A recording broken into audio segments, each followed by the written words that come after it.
और अब शुरू होने जा रहा है देश का सबसे बड़ा मुकदमा, आपकी अदालत। आपकी अदालत में आज हम मुकदमा चलाएंगे स्वर्गीय प्रमोद महाजन के बेटे राहुल महाजन पर।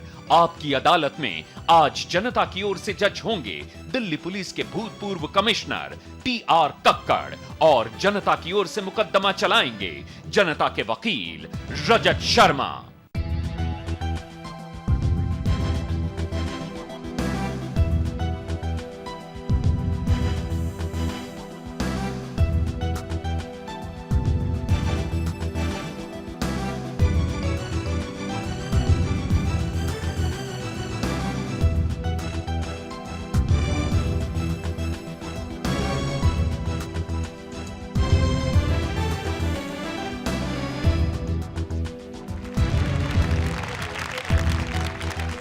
नमस्कार, आपकी अदालत में आपका स्वागत है। आपकी अदालत में आज हम मुकदमा चलाएंगे स्वर्गीय प्रमोद महाजन के बेटे राहुल महाजन पर। राहुल महाजन जिन्होंने 3 महीने के छोटे से अंतराल में अपने पिता का अंतिम संस्कार किया, हॉस्पिटल में मौत से लड़ाई की और फिर जेल की हवा भी खाई। राहुल महाजन के बारे में जनता के मन में ऐसे बहुत सारे सवाल हैं जो इनसे आज तक नहीं पूछे गए। ऐसे सारे इल्जामात की सफाई आज आपकी अदालत में। राहुल महाजन आपकी अदालत में हाजिर हो।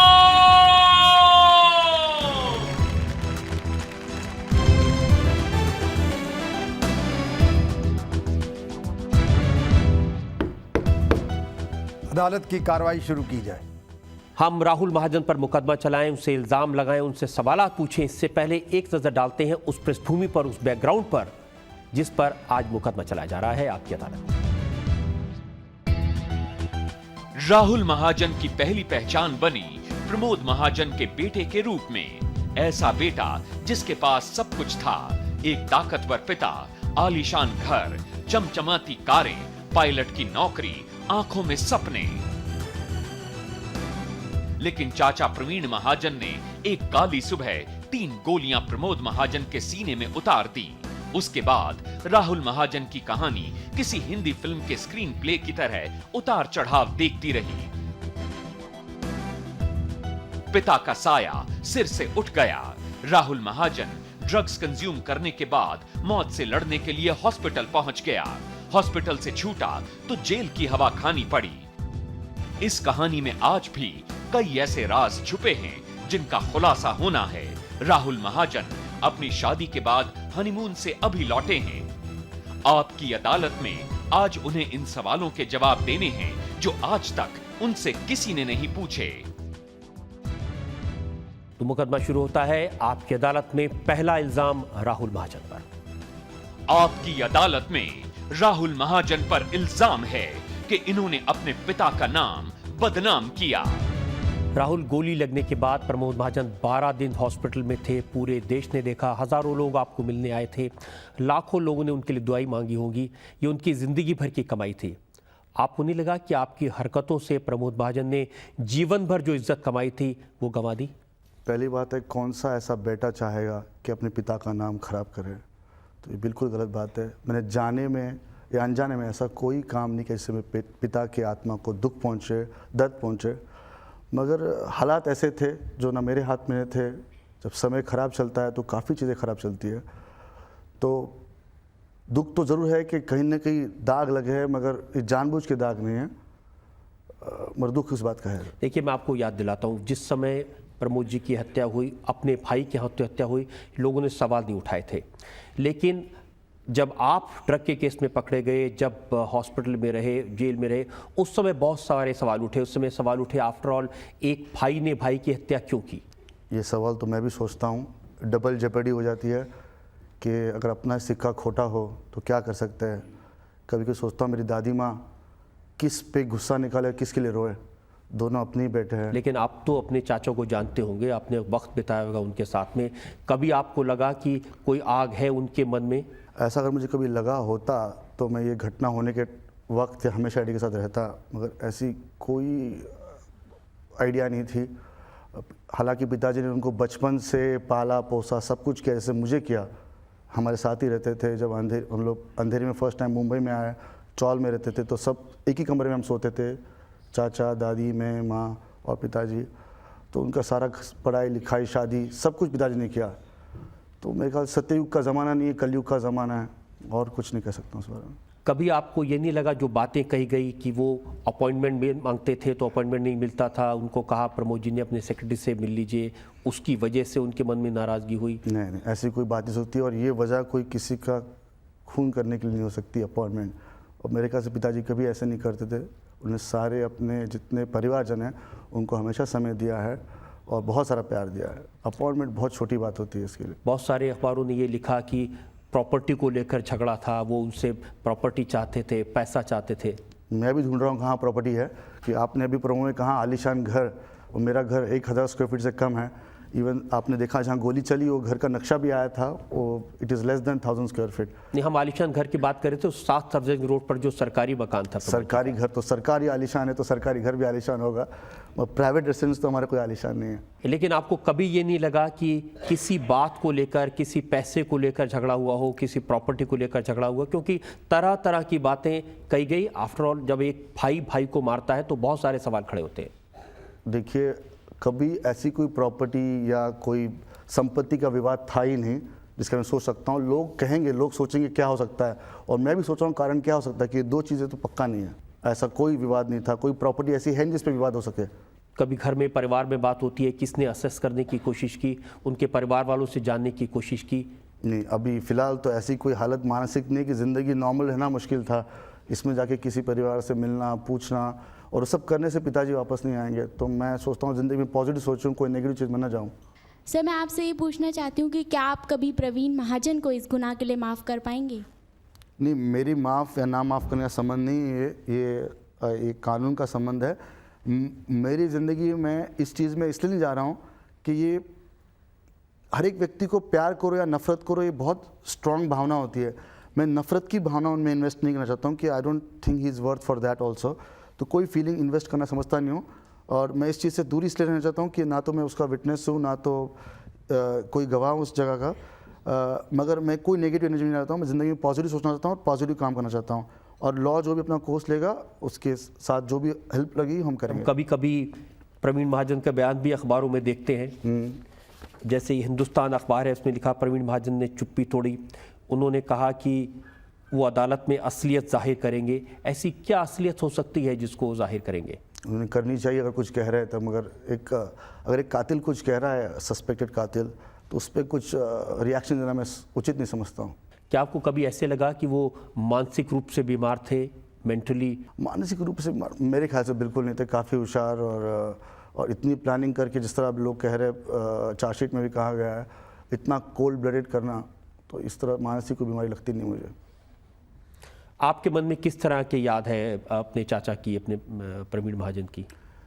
मेरे याद ऐसी है कि जैसे कि मैं छोटा था और पिताजी दोनों को एक ही सम्मान उन्होंने पाला पोसा है। कहीं मतलब ऐसा हो सकता है कि उनको ज़्यादा प्यार किया होगा मेरे से कंपैरेटिवली, तो कभी ऐसी कोई चीज़ छोड़ी नहीं। जब से पिताजी का देहांत हुआ, हमारे दादाजी का, तब से पिताजी ने पूरे परिवार का भार संभाला था, और इनको सारी चीज़ें, इनके लिए हर चीज़ की है। मैं बचपन से देखता आया हूँ, कभी लगता है ऐसा कैसा हो सकता है। जितना आपको शौक़ है, लोगों को शौक़ हुआ इस बात से, उतना मुझे भी बहुत बड़ा इससे हादसा हुआ है, गंभीर शौक़ फील हुआ है। आज भी इस बात का शौक़ लोगों में है, क्योंकि जिसके बारे में आप कह रहे हैं, उन्होंने पढ़ाया, बड़ा किया, एक साथ परिवार में रहे, उनकी हर तरह से मदद की।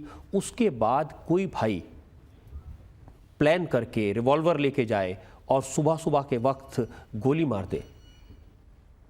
नहीं, ये सोचना भी मुझे कई बार, अभी हनीमून गया था और उस वक्त काफ़ी खाली समय मिला था, और पिताजी को समुद्र बहुत पसंद था, तो ये सोचता था, सारी जो घटनाओं का क्रम मेरे दिमाग में आता था और लगता था ऐसा कैसा हो गया।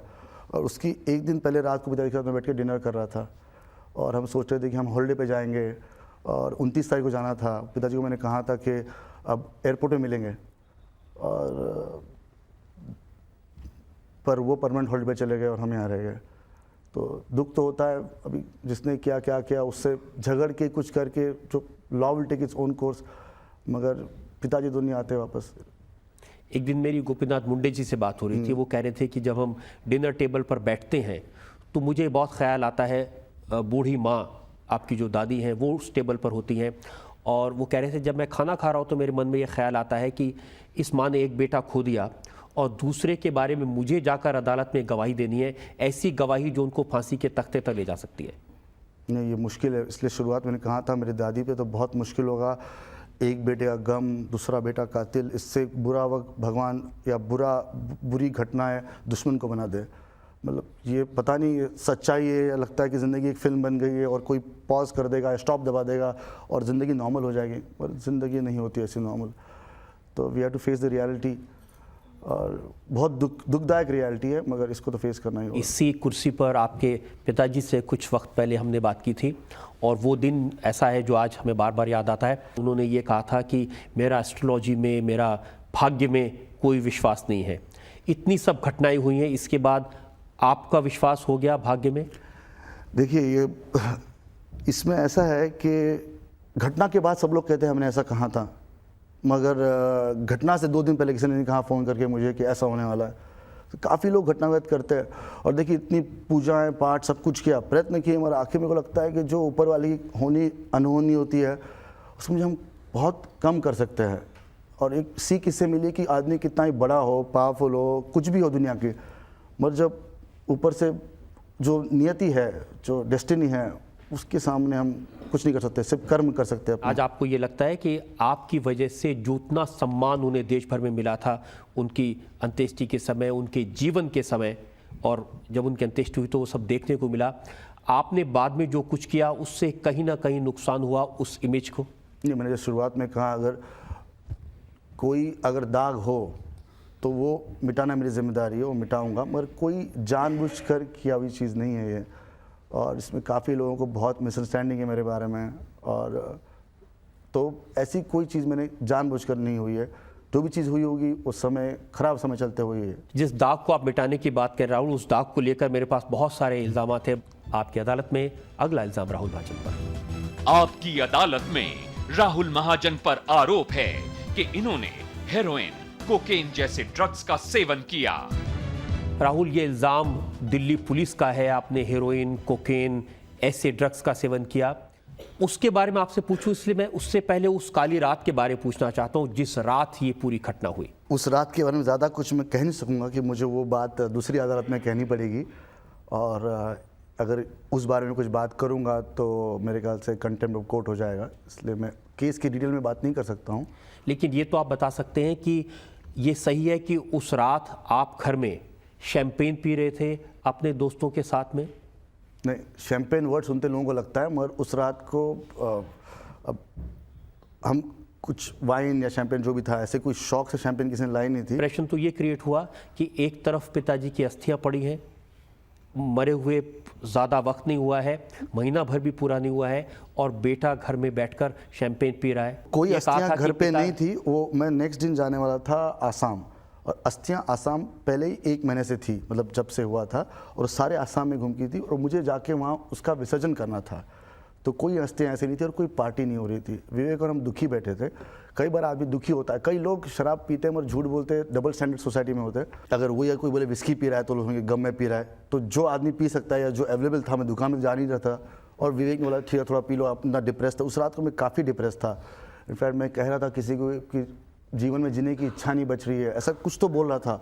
और जब आप ये सारे आरोप हुए तब तो मैं तो अस्पताल में था, बेहोश था, या तो जेल में था, तो मैं अपने को डिफेंड नहीं कर पा रहा था। लेकिन ये सही है कि उस रात शैम्पेन या वाइन जो भी आप कहते हैं वो कंज्यूम की थी, डिप्रेशन की वजह से की थी। किस चीज़ का डिप्रेशन था आपको? नहीं, दुख और स्ट्रेस तो होता है लाइफ में किस चीज़ का, इसलिए कि दुख के लिए मैं सहारा ढूंढ रहा था इस चीज़ का। मगर कई बार आदमी चाहता है कि ठीक है छोड़, 1 गिलास wine P low, champagne P low, उससे कुछ गलत बात नहीं है। कोई मैं अल्कोहलिक नहीं हूँ, या तो कोई ऐसा कि झगड़ा करने रास्ते पे जाके कोई काम करने वाला आदमी नहीं हूँ। तो विवेक बोला ठीक है 1 गिलास पे तुमको बेटर फील होगा, या तो रिलैक्स करो थोड़ा सा, स्ट्रेस्ड आउट काफ़ी थे, कंटिन्यूस मंथ इतनी स्ट्रेस चल रहा था पिछले 1.5-2 महीने से, तब के वक्त से, तो तब सोचा नहीं था कि ऐसा कुछ होगा। लेकिन जो हुआ वो भी काफ़ी ख़तरनाक बात थी। उस वक्त जो अखबारों में छपा, उस समय जो पुलिस ने लोगों को बताया, घर में कोकेन लाई गई, हेरोइन लाई गई, तरह तरह के ड्रग्स लाए गए। देखिए, ये बात मैं अपनी निर्दोषता को न्यायालय में ही प्रूव करूँगा, यहाँ उस बारे में कुछ बोलूँगा नहीं। मगर मैंने जो स्टेटमेंट दिया था जब मैं जेल से आने के बाद, बेल के बाद जो प्रेस कॉन्फ्रेंस में स्टेटमेंट दिया था, मैं उसी स्टेटमेंट को स्टिक बाय करूँगा। क्या कहना चाहते हैं आप उस बारे में? नहीं, उसमें कहा था, काफ़ी लंबा स्टेटमेंट था, लीगली राइट होना चाहिए स्टेटमेंट, तो उसमें मैंने काफ़ी चीज़ें कही थी कि I am not a drug user और drug depender and so and so for. It was a long statement. आप ये कह रहे हैं कि जो असली अदालत है उसके डर से आप जनता की अदालत में इस केस के बारे में कुछ नहीं कहना चाहते? डर की बात नहीं, रिस्पेक्ट की वजह से, और ये कहना उचित नहीं होगा क्योंकि कि निर्दोषता में साबित लेकिन करनी ऐसी है। बातें तो आप कम से कम बता सकते हैं। अखबारों में ये छपा कि राहुल महाजन ने 500 रुपए के नोट पर हेरोइन रखकर उसको स्निफ किया नाक से। पता नहीं लोगों ने कैसी कैसी कहानियां बना दी है। अगर मेरे को लगता है किसी का बुरा समय चलता है ना और सब कुछ बुरा होता है तो लोग अपनी कहानियां साथ में लगाते जाते हैं, चिपकाते जाते हैं विदाउट एनी प्रूफ। और मैं क्या बोल सकता, मुझे पता भी नहीं था ये हो रहा है। जब मैं अस्पताल में था तब मुझे ये भी पता नहीं था कि ऐसा टीवी में आ रहा है या तो पेपरों में कुछ आ रहा है, मुझे कुछ पता नहीं था। और लोग एक तरफा चल रहा था ये सारा कुछ, जिसको जो मन आया उसने अपने हाथ धो लिए उसमें। और बहुत दुख हुआ इससे, मुझे काफ़ी दुख हुआ कि लोगों ने बिना किसी चीज़ की पुष्टि करते हुए जो मन में आए सारी कहानियाँ, दुनिया की जितनी वर्स्ट कहानियाँ हो उन सबको अच्छे से फ्रेम करके लगाते जाओ, रोज़ लगाते जाओ। और कौन बोलता, कौन सुनता तब? उस समय बहुत सारी बातें अखबारों में छपी। एक बात छपी होमोसेक्सुअलिटी की। होमोसेक्सुअलिटी की जी। मेरे बारे में जी। मुझे पता भी नहीं था, मेरी शादी हो चुकी है। और ये बात अगर आप उसी अखबार में यहाँ लिखा कि Rahul is a play boy और वहाँ लिखा कि होमोसेक्सुअलिटी, मतलब काफ़ी। एक अखबार में ये भी लिखा था कि घर में एक बहुत बड़ा जैकुजी है, बड़ा बाथटब है, उसमें राहुल महाजन और उनके साथी दोनों एक साथ थे। देखिए, अगर आप हमारे घर में आए हो तो बाथ टब दिखाता हूँ आपको कितना है। अगर 2 लोग बैठे तो पानी नहीं रहेगा बाथ टब में। और मैं ऐसा कोई शौकीन नहीं कि किसी मर्द को अपने बाथ टब में बिठा के नहाऊं। और मतलब चाहे तो भी 2 लोग नहीं बैठ सकते उसमें, खास आप चाहे तो मैं आपको वो तस्वीरें जो मैगजीन्स में इलस्ट्रेशन के जरिए ये दिखाया गया था कि कौन किसके बाथटब में कैसे बैठा था, दिखा सकते हैं आप, मगर ये एक मैगजीन है जिसमें कवर पर आपकी और विवेक मोइत्रा की वो तस्वीर छापी है जो प्रमोद जी की डेथ के वक्त की तस्वीर है। और इसके बाद इन्होंने इलस्ट्रेशन बनाकर उस वक्त जिस समय आप हॉस्पिटल में थे, इन्होंने ये इलस्ट्रेट किया है कि क्या क्या हो रहा था उस घर में। ये तस्वीर उन्होंने छापी है। अच्छा। राहुल और विवेक शैंपेन की बोतलों के साथ पीने बैठे, राहुल बड़े बाथटब में लेट गया। अच्छा, बड़े बाथ टब में। रिपोर्टर शायद उनका वही होगा, बाथ टब के बाहर बैठा होगा कि कार्टून बनाते रहे कैसे। बहुत दुख होता है लोग इस तरह की बातें करना, और जो व्यक्ति जीवित नहीं है उसके बारे में बोलना, कि जो अपने आप को डिफेंड नहीं कर सकता है। मैं तो शायद कर सकता हूँ, किसी पे ऐसे आरोप लगाना ये उचित नहीं है। बस ये कहूँगा, और क्या कह सकता हूँ। मतलब मेरी धर्मपत्नी यहाँ बैठी हुई है, मतलब उसको ये सोच के हंसी आती होगी या आंसू आते होंगे, पता नहीं मुझे। श्वेता, क्या लगता है आपको जब इस तरह की बातें आपने अखबारों में पढ़ी? उस समय तो शादी नहीं हुई थी, लेकिन आप काफ़ी बरसों से जानती हैं राहुल को। बहुत ही फ़नी लग रहा था, मतलब it was like hard to believe कि कोई ऐसा सोच सकता है। सिंस मैं ऐसे जानती हूँ तो इस वे में तो कभी नहीं। क्योंकि ये तो हॉस्पिटल में थे या फिर बाद में जेल में थे, आपने ज़रूर ये सब फेस किया होगा। और किस तरह के रिएक्शंस आपके मन में आते थे जब आप अखबार में पढ़ती थी ड्रग एडिक्ट है, होमोसेक्सुअल है, बाथटब में किसी और के साथ था? एक्चुअली उस टाइम तो मेरे को इनकी हेल्थ का ज़्यादा टेंशन था, एंड ये सब तो सोचकर मेरे को ऐसा फ्लो बन गया था मीडिया में, जो इतना नेगेटिव इमेज कर रहा था कि जो भी कुछ ऐड कर सकते थे they were adding on. So it was like another one thing comes. बहती गंगा में सबने हाथ धो लिए। उस समय ये कहा गया कि साहिल जारू आपका दोस्त था, आपने उसको पैसे दिए, आपने उसको 25,000 रुपये दिए और कहा कि जाकर ड्रग्स लेके आओ। देखिए, मैं एक पहली बात बताना चाहता हूँ कि साहिल जारू या बाकी जो भी लोग होंगे, मैं कभी ज़िंदगी में उनको पहले मिला नहीं। ये सारे लोग विवेक के दोस्त थे। मैं ज़िंदगी में पहली बार साहिल जारू को वहाँ देखा, बाकी लोग तो मुझे याद भी नहीं कौन था क्या था। तो इनको कभी मेरा कोई संपर्क पहले था नहीं, और सबको पता है। एक अखबार में उस वक्त ये लिखा गया कि राहुल महाजन ड्रग्स के इतने एक्सपर्ट थे, जब वो ड्रग्स लेके आया आपने नाक से सूंघा और कहा कि ये तो असली नहीं है, वापस जाओ दूसरे वाले लेके आओ। कुत्ता हूँ क्या? ड्रग चेक करने वाला कुत्ता थोड़ी ना हूँ कि सूंघ लिया और कर दिया। ये तो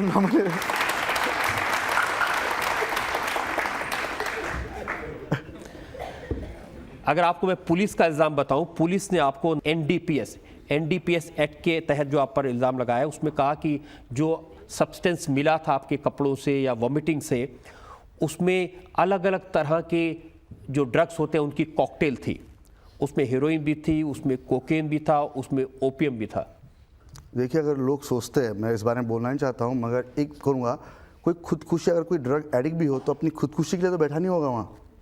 अगर आप ये सब बोले मिश्रणों की, तो इसकी तकिया जो भी करे, तो कोई आदमी, कोई भी आदमी हो, एक केस छोड़िए और कहीं भी जगह पे हो, ऐसा कोई चीज़ आदमी तो करेगा जिससे अपनी मौत हो जाए। कोई मौत का सामान तो तैयार करके नहीं बैठाऊंगा अपने लिए, तो कॉमन सेंस की बात है। और मुझे तो इतनी सारी जिम्मेदारी निभानी है, माँ, दादी और अब बीवी, इन 3 औरतों को मुझे देखना है फर्स्ट हैंड, तो ये कैसे कर सकता हूँ मैं? लेकिन राहुल, उस रात कुछ ना कुछ तो हुआ ही होगा ऐसी चीज़ जिसने आपको हॉस्पिटल पहुंचा दिया, ऐसी चीज़ जिसने विवेक मैत्रा की जान ले ली। ऐसा कुछ, वही तो अभी निकालना है केस में से, ऐसा क्या हुआ होगा। और जो भी मुझे कहना है इस रात के बारे में, वो मैं दूसरे अदालत में बोलूँगा। ये जनता की अदालत है और वहाँ भी जनता आ सकती है वैसे तो। लेकिन ये तो सच है कि उसके बारे में सबसे ज़्यादा, सबसे बेहतर अगर किसी को मालूम है तो आपको मालूम है, क्योंकि जो दूसरा व्यक्ति जिसको मालूम था वो दुनिया में नहीं है। नहीं, बाकी लोग भी थे वहाँ जिनके अगर आप बयान देखें तो बाकी लोग भी वहाँ है जिनको मालूम हो सकता है, क्योंकि बाद में तो मैं होश में था ही नहीं वैसे भी, कि मुझे ज़्यादा कुछ उस रात के वैसे भी याद नहीं आ रहा है। उन लोगों के जो बयान उन्होंने अदालत में दिए हैं, जो पुलिस में दिए हैं, वो मैंने देखे हैं। वहाँ जो लोग मौजूद थे या साहिल जारू जो मौजूद थे, इन लोगों ने ये कहा कि राहुल महाजन ने हमसे ड्रग्स मंगवाए थे, हम लोगों ने साथ में ड्रग्स कंज्यूम किए थे और ओवरडोज हो गया था ड्रग्स का। देखिए, अभी मैं उस बारे में टिप्पणी करना फिर से गलत होगा, मगर किंतु जब लोग कोर्ट में आएंगे, जो गवाही देंगे उसमें और पुलिस गवाही में बहुत फ़र्क होता है, तब देखा जाए क्या होगा। मैं अपनी निर्दोषता को ज़रूर साबित करूँगा। कैसे साबित कर देंगे? इतने सारे गवाह आपके पास इतने सारे वकील हैं, इतने सारे लोग हैं, अगर मैं अभी काम करूँगा तो उनका फ़ायदा क्या होगा? तो सबको, इतने सारे वकील और अदालत है, वहाँ ज़रूर इस चीज़ को करूँगा। लेकिन इस बात से आप इनकार करते हैं कि वॉमिटिंग में कपड़ों पर जो सब्सटेंस मिला उसमें कोकेन और हेरोइन जैसे ड्रग्स थे? मुझे इस बारे में कोई जानकारी नहीं है। या आप बताना नहीं चाहते लोगों के सामने? नहीं, जो इस बारे में जानकारी है नहीं तो उसमें कैसे बता सकता हूँ मैं? और लेकिन ये तो राहुल रिपोर्ट है लैब की। इसमें देखिए, अगेन मैं इस डिटेल में जाना नहीं चाहता हूँ, इसलिए क्योंकि वो उचित नहीं रहेगा। मैं आपको बताऊं कि सिर्फ अखबारों में जो लिखा गया उस वक्त की बात नहीं थी। जो मैगजीन आपके हाथ में है, हाँ, इसकी और डिटेल्स मेरे पास में है। अच्छा। इसमें इन्होंने लिखा कि ये कोई पहली बार नहीं थी जो राहुल महाजन ड्रग्स का शिकार हुआ। लिखा है राहुल महाजन तो ड्रग्स का सप्लायर था। देखिए, सचमुच ये हंसने की या रोने की बात में समझ नहीं आ रहा है, क्योंकि ये बात से ज़रूर पिताजी की आत्मा को दुख पहुंचेगा कि देश का जो भी एक साधारण व्यक्ति है वो ये ज़रूर सोचता है कि मैं कोई ड्रग डीलर, तो मतलब ये तो आई थिंक कलयुग में भी नहीं हो सकता है। उसका आधार उन्होंने राहुल ये बनाया, 2 जुलाई 2005 को मुंबई पुलिस के कमिश्नर एन रॉय को एक गुमनाम खत मिला था जिसमें सब कुछ लिखा हुआ था। और इस खत में लिखा था कि विवेक मैत्रा भी नशेड़ी था, विवेक को ड्रग सप्लाई की जाती थी, बदले में विवेक राहुल को हर तरह की मदद देता था। गुमनाम खत है, इसका गुमनाम आंसर भी होगा। मतलब मैं इस बारे में कुछ भी टिप्पणी करना नहीं चाहूँगा कि जो आदमी अगर कोई ऐसे खत लिखता है, मुझे बारे में कोई जानकारी भी नहीं है और गुमनाम है, तो उसके लिए क्या आंसर दूँ मैं? इसमें यह भी लिखा था कि करीब 2 साल पहले लंदन में राहुल ओवरडोज के कारण बेहोश हो गया था और उनके नशे का इलाज प्रमोद जी ने करवाया था। ये बहुत दुख की और बहुत झूठी बात है। कहीं भी मैं बेहोश उसी दिन ज़िंदगी में कभी बेहोश नहीं हुआ हूँ मैं, ना तक नहीं ओवरडोज के शराब का भी कभी मैं ज़्यादा पीता नहीं हूँ, कभी मेरे किसी फ्रेंड ने मुझे ड्रंक होते देखा नहीं है। और कोई लंदन की जगह में ऐसा कुछ होना और अब तक लोगों को मालूम नहीं पड़ता, वहाँ की मीडिया को नहीं मालूम पड़ता, कहीं नहीं आता। इनको अचानक से सूझा इस सब कहानी बनाना, इस सरासर झूठ बात है और गलत है। एक और अखबार मेरे पास में जिसमें लिखा है कि क्योंकि राहुल महाजन ड्रग एडिक्ट थे तो लंदन के एक डी एडिक्शन सेंटर में इनको एडमिट कराया गया था। उनको बोलिए उसका नंबर एड्रेस दे, ऐसे कुछ हो तो सच्चाई तो बाहर आएगी। मगर इतना सब झूठ बोलना और जब इंसान का इतना समय बुरा हो तो गलत सोचता हूँ मैं, मॉरली गलत सोचता हूँ लोगों को करना बिना आधारों के। क्या ये माने कि आपका ड्रग्स से कोई लेना देना नहीं था ज़िंदगी में उस रात से पहले? बिल्कुल नहीं, कोई लेना देना नहीं था। जो आदमी का ज़िंदगी में कुछ लेना देना नहीं होगा वो उस रात क्यों ड्रग्स कंज्यूम करेगा? देखिए ये बात अगर आप फिर से वो बात ला रहे हो रजत जी, आप मुझे बड़े प्रॉब्लम में डालोगे। मगर अगर कोई आदमी अगर ड्रग एडिक्ट भी होता तो वो क्या ड्रग में से मर जाता? अगर कोई आदमी करता है, किसको पता है करने वाला, तो जैसे आपको कहाँ कोई खुदकुशी करने तो नहीं जा रहा है, मैं कोई आत्महत्या तो नहीं कर रहा था। जिसको जानकारी ऐसे लोगों को होती है, इसमें कुछ भी चीज़ हो सकती है जिसका विवरण मैं अभी नहीं कर सकता हूँ। चलिए, जो बातें आपको पुलिस के सामने बतानी है वो आपने बता दी, जो अदालत में आपको बतानी है वो आप अदालत में बताएंगे। लेकिन कभी आपको ये लगा कि जब ये केस आपके ऊपर बन रहा था, जब आप हॉस्पिटल में थे, जब पुलिस आपसे इंटरोगेशन कर रही थी, आपको ये लगा कि आज अगर प्रमोद महाजन होते तो शायद बात इतनी बढ़ती नहीं? नहीं, ऐसी कोई बात नहीं है। देश में कानून व्यवस्था है और मेरे पिताजी ऐसे कोई व्यक्ति नहीं है कि ऐसी चीज़ों में वो बीच में आएंगे कानून के। और अगर मेरी सच्चाई तो ज़रूर आगे आएगी, ये ऐसा बिल्कुल नहीं होता।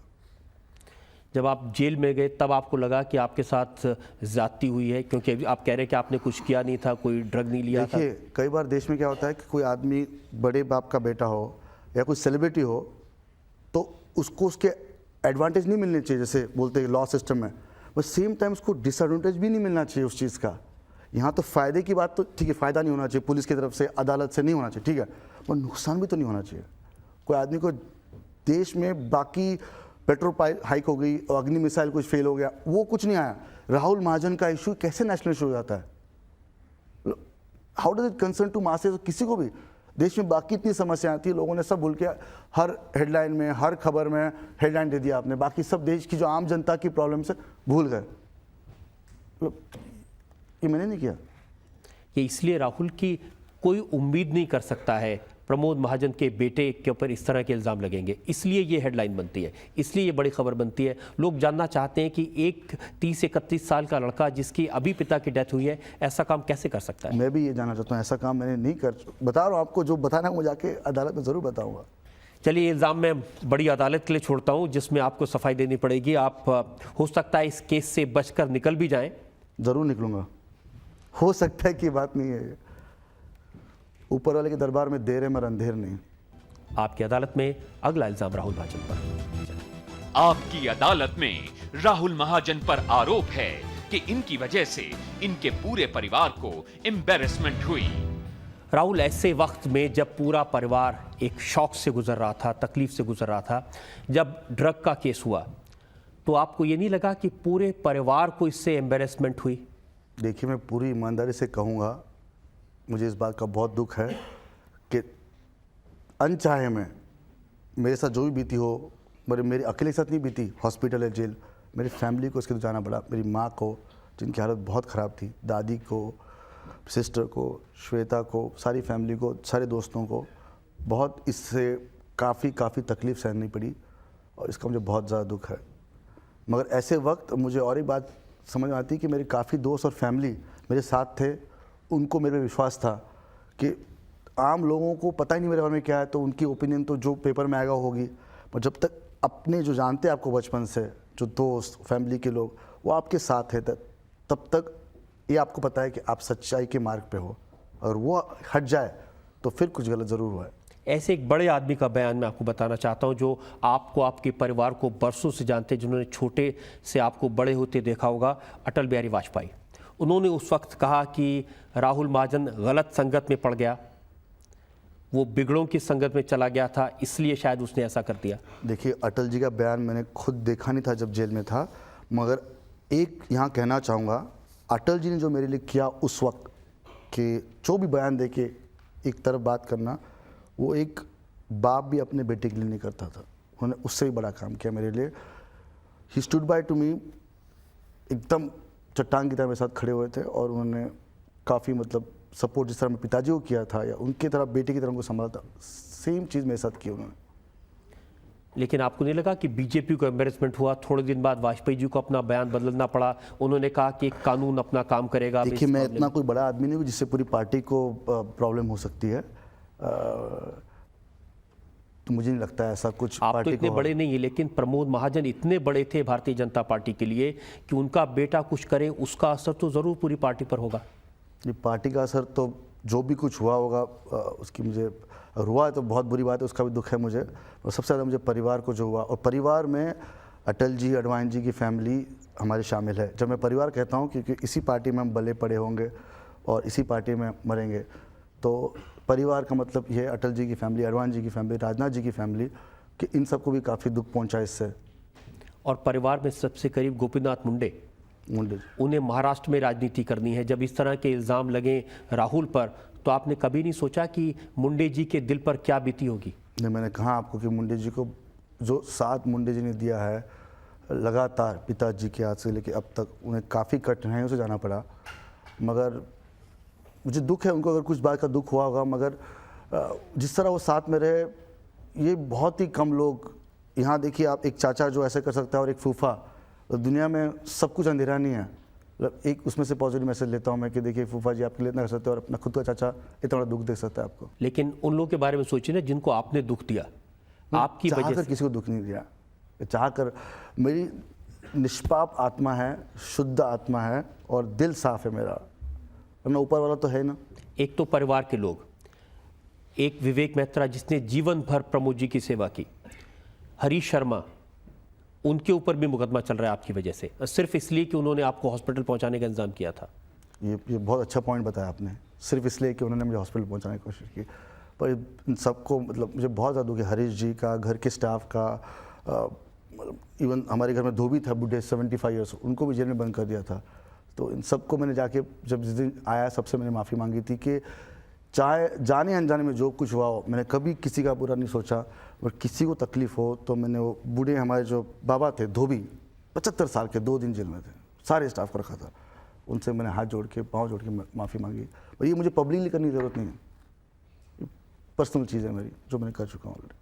आपने अपोलो हॉस्पिटल वालों से माफ़ी मांगी जिनके खिलाफ केस बन गया आपकी वजह से? जाना है अपोलो हॉस्पिटल।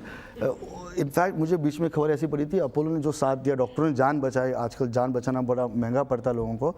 मगर एक ऐसी खबर आई थी, श्वेता बता रही थी मुझे, कि हमारी शादी के वक्त उन्होंने भी वहाँ सेलिब्रेट किया था, अपोलो वालों ने हमारी शादी का सेलिब्रेशन उन्होंने खुद वहाँ हॉस्पिटल में छोटी सी पार्टी रख के किया था, हॉस्पिटल के अंदर ही। लेकिन उन डॉक्टर्स के खिलाफ तो केस है, उन्हें तो आए दिन पुलिस स्टेशन जाना पड़ता है।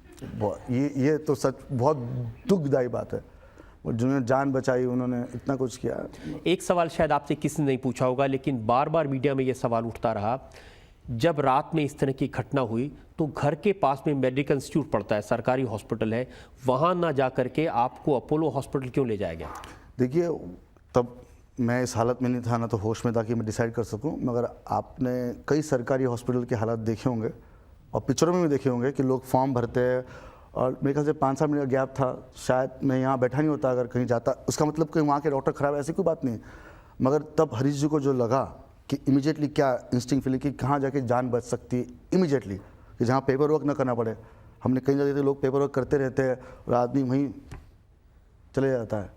तो जो इंस्टिंक्टली सोच के नहीं उधर, तो उन्होंने बेस्ट से बेस्ट मेडिकल ट्रीटमेंट जहाँ मिल सके, जहाँ जान बच सके या जो भी हो सके, तब पता भी नहीं था कि तो क्या हो रहा है, तो उन्होंने वो डिसाइड किया। इल्ज़ाम तो ये है कि आपके इन्फ्लुएंस की वजह से, परिवार की ताकत की वजह से, पहचान की वजह से अपोलो हॉस्पिटल ने सारे के सारे रिकॉर्ड्स को मैनिपुलेट किया। उसकी केस, ये मुझे बिल्कुल इसके बारे में कोई जानकारी है नहीं। उस पर केस वैसे भी चल रही है अपोलो पे, पहली बार कोई होगा कि कोई हॉस्पिटल पे केस चल रही होगी, मगर वो केस में आगे आएगा जो भी हुआ वहाँ। तो आपको एहसास होता है कि आपकी वजह से किस किस पर केस चल गए? नहीं, ये मेरी वजह से नहीं है। अब देखिए, अगर ये सब कुछ मेरे पे हो तो मुझे अकेले को ये लोग पकड़े और बाकी सबको छोड़ दे, ये मैं ज़रूर सबके सामने जाऊंगा, पर ये ऐसा नहीं हो रहा है। और ये भी अखबारों में छपा कि अपोलो हॉस्पिटल का जो बिल है वो भी अभी बाकी है, वो भी नहीं पे किया आपने? नहीं, मेरे ख्याल से बिल का पेमेंट तो हो रहा है, और जो भी लगा वो अगर नहीं कुछ बचा होगा तो कर देंगे। वो ऐसा किसी का बिल छोड़ के हम भागने वाले लोग नहीं हैं। क्योंकि उसमें लिखा हुआ था ये पर्सनली अपोलो के जो चेयरमैन हैं, उनके जो असिस्टेंट्स हैं, वो उसको लुक आफ्टर मुझे उसके बारे में जानकारी एक्चुअली नहीं है, क्योंकि मैं बिल देखने नहीं गया था, मैं बेहोश था, हॉस्पिटल में था, फिर जेल गया। अब बिल के बारे में सोचना और कब हो, जब आपको होश आया था हॉस्पिटल में, तो सबसे पहली याद क्या है आपके दिल में? सबसे पहली याद में मुझे जैसे कुछ आवाज़ें सुनाई देती थी, पर शरीर हिल नहीं पा रहा था, और मुझे लगता था कि मैं बेहोश हूँ, या तो मुझे लगता था कि जैसे कि आँख खोल दूँ, उन्होंने लोग सुने कि मैं मर गया हूँ, और कहीं मेरा क्रिया, मतलब एक अंदर एक सबकॉन्शियसली मैंने सोचा था, लगा कि आँख नहीं खुल रही है, मतलब अंदर लगता है जैसे कोई सपना है, और कुछ नहीं हिल रहा था शरीर का, और कहीं तो सबकॉन्शियस लग रहा था कि अरे कैसे करके आँख खोल दूँ एक बार और बोल दूँ कि जिंदा हूँ। मतलब मुझे मालूम नहीं था कि लोगों को पता है कि मेरी हार्ट पल्स चल रही है, बट अंदर लगा था जैसे किसी को पता हो कि आप जिंदा हो, आप जिंदा हो। इतना डॉक्टर ने कहा कि तुमने इतनी फाइट की ज़िंदगी के लिए कि मैंने कैसी कोशिश करके आँख खोली कि एक बार, और फिर माँ को देखा, फिर फैमिली को देखा, श्वेता भी माँ थी, और एक बार आँख खोली फिर मेरी बंद हो गई। श्वेता मुझे याद दिलाती क्या होता, और अंदर से लगा था कि बताओ कि मैं जिंदा हूँ, फाइटिंग टू बी अलाइव। और जब पहली बार वहाँ आपने पुलिस को देखा तो क्या याद आया? पुलिस को मुझे पता नहीं था, मुझे पुलिस तो पहले दिन से पता नहीं कब से थी वहाँ बाहर। तो मुझे लगा कि पता नहीं किसने रखी होगी, कि मुझे किसी ने अखबार नहीं बताया। मुझे ये बात की जानकारी कि विवेक मैत्रा जी का देहांत भी हुआ, ये भी पता नहीं था मुझे कुछ भी पता नहीं था कि टीवी में इतना इसका हुआ है, मीडिया में हुआ है, और देश को सिर्फ यही इशू है और कोई इशू नहीं है। और जब पुलिस में स्टेटमेंट ली तब तक मुझे पता नहीं कि मुझे अरेस्ट होने वाला है या पेपर में आया। स्टेटमेंट के बाद जब मैं आईसीयू से कमरे में गया तो उन्होंने कहा आपको अरेस्ट कर दिया है, तो मेरे लिए शौक, तो मुझे किसी ने बताया नहीं था। और नेक्स्ट दिन मैं जेल में था, सीधा आईसीयू से।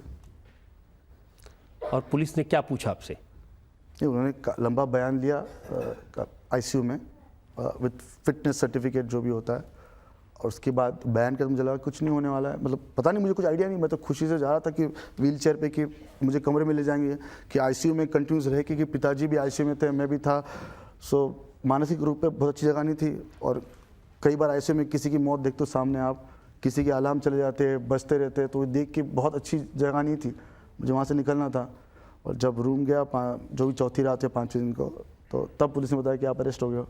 और कमरे में पुलिस वाले थे, रात भर वहीं सोना पड़ा, मम्मी आंसू में थी, सारे लोग घर के दुखी थे। उस वक्त ये एहसास हुआ कि कोई केस आपके ऊपर बना है, कोई अपराध आपने किया है? तब बताया मुझे, तो मुझे कलम मालूम नहीं थी क्या चीज़ कलम है। तो मेरे वकील को पूछा ये क्या है, ऐसा क्यों हो रहा है।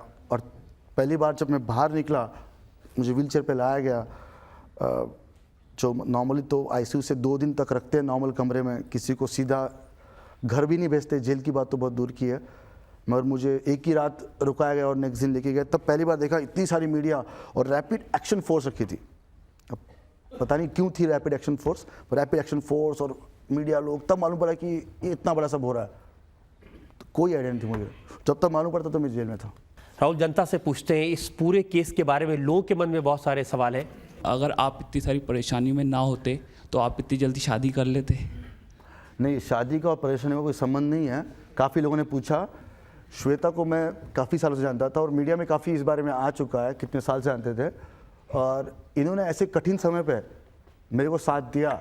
और मैं बचपन से जानता था, मगर बीच में 10 साल का गैप था। और जब इनको मैंने देखा तो हॉस्पिटल के बाहर जब ये हुई घटना, तो 10 साल 10 मिनट की तरह चले गए। और तब मालूम पड़ा कि सच्चे व्यक्ति अपने साथ कौन है। तो हमने कहा था एक बार इंग्लिश में कि if you can cross the mountain you can always cross the plains. ऐसे बुरे वक्त में अगर आप साथ आपकी चल सकती है अच्छे से, तो रेगुलर जिंदगी में तो कुछ प्रॉब्लम नहीं आएगा। तो कहीं भगवान ने कुछ चीज़ें ले ली हमसे, कुछ गम दे दिए, साथ में कुछ खुशियाँ भी दी है। तो श्वेता है मेरे लिए। श्वेता, आपसे एक सवाल मैं पूछना चाहता हूँ, क्या कोई ऐसा मोमेंट आया आपको लगा कि ये कहाँ केस में फंस गया, ड्रग एडिक्ट है, दारू पीने वाला है, इससे पीछा छुड़ाया जाए?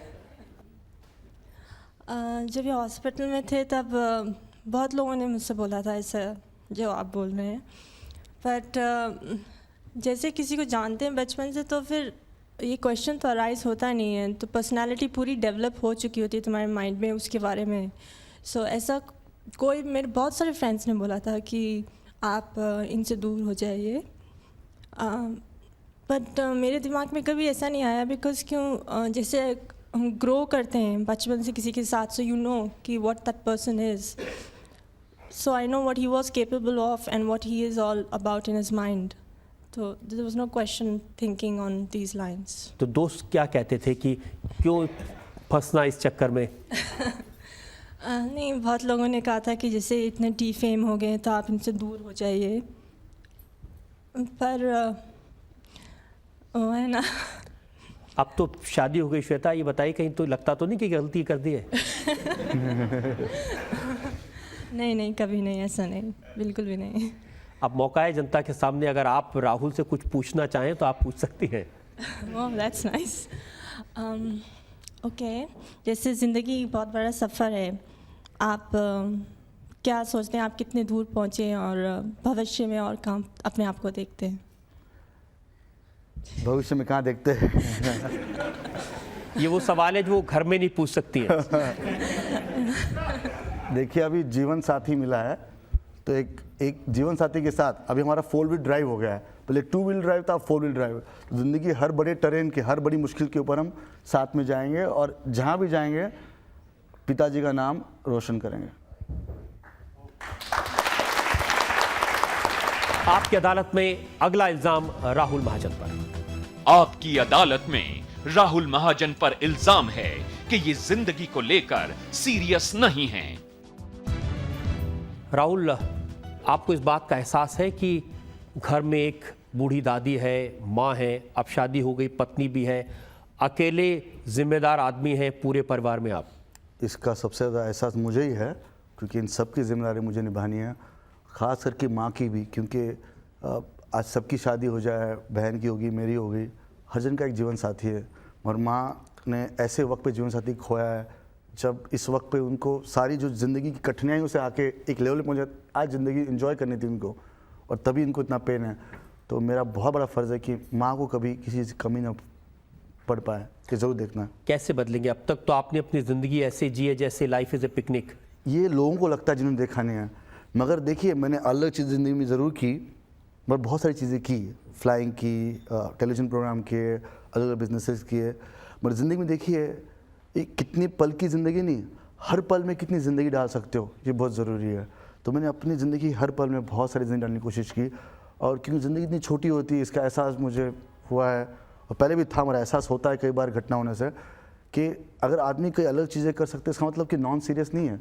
नॉन सीरियस है ना, आप पायलट बने, आपने ट्रेनिंग ली, लेकिन आपने फिर वो छोड़ दिया। नहीं, मगर कभी मैंने को किसी, देखिए मैंने पायलट बना, कभी I was not a bad pilot, always got best about average. मैं टेलीविजन प्रोग्राम किए, भले उसमें कुछ प्रॉब्लम हुई, मेरी टीआरपी सबसे हाईएस्ट थी। कोई काम जो किया, कोई बोला कि इसका प्रोडक्ट ख़राब है, ये पायलट ख़राब है, ये प्रोड्यूसर ख़राब है, ये कभी नहीं हुआ। बहुत सारे लोग लगता है जब बहुत दुख से गुजरते हैं, जब हॉस्पिटल से गुजरते हैं, जेल से गुजरते हैं, अपने घर वालों पर तकलीफ देखते हैं, तो समझ बढ़ जाती है। ये समझ तो 4 जन्मों की एक साथ आ गई है, इतनी सारी ट्रेजेडीज किसी के साथ नहीं हो, बहुत मुश्किल दौर से गुजरे हम लोग, मगर आने वाला समय ज़रूर, जैसे अच्छे दिन नहीं रहे तो बुरे दिन भी नहीं रहेंगे, और आने वाले वक्त में एक दिन ऐसा आएगा जब आप इसी शो में मुझे वापस बुलाएंगे, और तब ये इल्ज़ाम नहीं होंगे, तब मैंने क्या कर दिखाया आपको ज़रूर बताऊंगा, सबके सामने, जनता के सामने।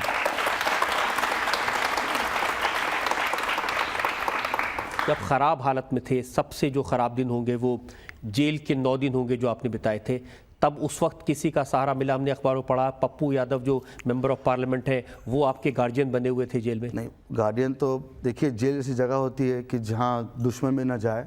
जब वो बड़े बड़े 2 गेट्स क्रॉस करके आदमी अंदर जाता है तो आपका 50% आत्मविश्वास ख़त्म हो जाता है। फिर वो एक गेट अंदर बंद करना, आपको लॉक लगाना, ये सचमुच जैसे देखते कि हम फिल्मों में, टीवी में देखते हैं, उससे भी ज़्यादा बहुत ही डिप्रेसिंग जगह होती है। ज़रूर पप्पू जी ने मेरी हौसला अफजाई की, वहाँ सपोर्ट दिया, मगर खुद भी वो बहुत परेशान थे। वहाँ ऐसे कोई नहीं कि कोई बैठा है, और वो भी तो खुद कैदी 1 साल से ज़्यादा टाइम से थे। मगर मैं 9 दिन के लिए था, लोग वहाँ 5-5, 10-10 साल से थे जो अंडर ट्रायल थे, 3-3 साल, 4-4 साल, जिनका अब तक जुर्म नहीं होता। उनको देख के लगा मेरा दुख बहुत छोटा है। फिर वहाँ जाके मेरे कई कैदियों से मिला, लोगों को देखा, उनकी परेशानी देखी, किसी के बच्चे भी पता नहीं कहाँ गए, कई लोग अंडर ट्रायल बैठे हुए, कई की जमानत के पैसे नहीं हैं, कई अनेक समस्याओं, लगा कि अपनी समस्या बहुत छोटी है। सबसे ख़राब वक्त कौन सा था जेल में? गर्मी, जेल की इतनी ज़्यादा गर्मी, और तबीयत ठीक नहीं थी पहली बात है, क्योंकि हॉस्पिटल से नॉर्मली आदमी घर आता है, जब फ्रैक्चर लेग से आदमी दौड़ नहीं सकता है, तो उसी तरह इतनी बीमार रहने के बाद वहाँ जब 40 डिग्री में ज़मीन पे सोना पड़ता था, एक पंखा ज़रूर होता था मगर उसमें भी गरम गरम हवा आती थी, तो फिज़िकली काफ़ी टॉर्चरिंग था सब कुछ। जेल का खाना, वहाँ की गर्मी, और एक पूरा माहौल। हर रोज़ लगता था कि आज बेल हो जाएगी, इसकी उम्मीद? हर दिन ये लगता था कि आज होगी, कल होगी बेल, और रोज़ देखते थे हम, टीवी वहाँ होता था लोगों को देखने के लिए कि कब हो जाए, और दिन लगते गए। मगर तब बाकी के जो साथी जो थे मेरे, जो इनमेट्स थे, वो 2 साल 3 साल से थे, तो उनको देख रहा था क्या 4 दिन, 5 दिन, 10 दिन, इन लोगों का दुख देखो। दुख बांटने से कम होता है, सुख बांटने से बढ़ता है। तो मैंने दुख इतना बांट दिया अपना कि बहुत कम हो गया। अब इस बात से तो आपने कान पकड़ ली होंगी कि अगर ड्रग्स दूर से भी दिख जाए तो भाग जाएंगे वहाँ से। ये ड्रग्स वैसी बात नहीं, तो पिक्चर में देखता नहीं हूँ, अलग बात है, मगर ये कोई चाह के कोई गलती ऐसा कुछ था, मतलब अगेन ये बात अगर आप वापस उसी पे ला रहे हैं घुमा फिरा के बात को, मगर ये बात मैं अदालत में कहूँगा। राहुल, हमने जनता की तरफ से बहुत सारे सवालात पूछे, बहुत सारे इल्ज़ामात आप पर लगाए। अब वक्त है आज की कार्रवाई पर आज के जज farmer police commissioner TR. Kakkar के फैसले का। मिस्टर राहुल महाजन ने अपने ऊपर लगे इल्ज़ामों का जवाब देने की पूरी कोशिश की। वो कहाँ तक उस पर खरे उतरे हैं ये तो आप और जनता ही जानती है। उत्तर देते हुए वह कई बार भावुक भी हो गए, स्वाभाविक है ये, परंतु इन्हें ये जानना चाहिए था कि बड़े और प्रसिद्ध परिवार के बच्चों को अपने व्यवहार पर अंकुश लगाना बहुत ज़रूरी है, जो कि इन्होंने नहीं लगाया। ड्रग्स के केस का फैसला तो केवल कोर्ट ही देगी। मेरा इनसे केवल एक सुझाव है, आप सुंदर हैं, आप जवान हैं और ईश्वर करे एक लंबा जीवन आपके सामने आए। आप भारतीय संस्कृति और परंपरा में अपने आप को अधिक ढालने की कोशिश करें, आपको काफ़ी ये मदद करेगा। और अपने परिवार के प्रति जो आपकी जिम्मेवारियां हैं उन्हीं के लिए अपने व्यवहार में और सुधार लाने की कोशिश करें, ताकि जो नाम आपके पिताजी ने कमाया था वो नाम आप भी कभी कमा सकें। Thank you.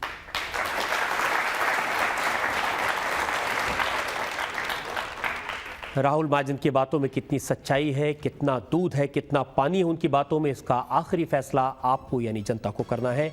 हम मिलेंगे आपसे अगले हफ्ते आपकी अदालत में एक नई शख्सियत के साथ। तब तक के लिए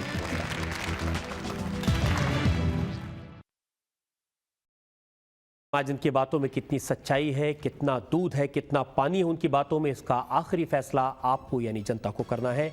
हम मिलेंगे आपसे अगले हफ्ते आपकी अदालत में एक नई शख्सियत के साथ। तब तक के लिए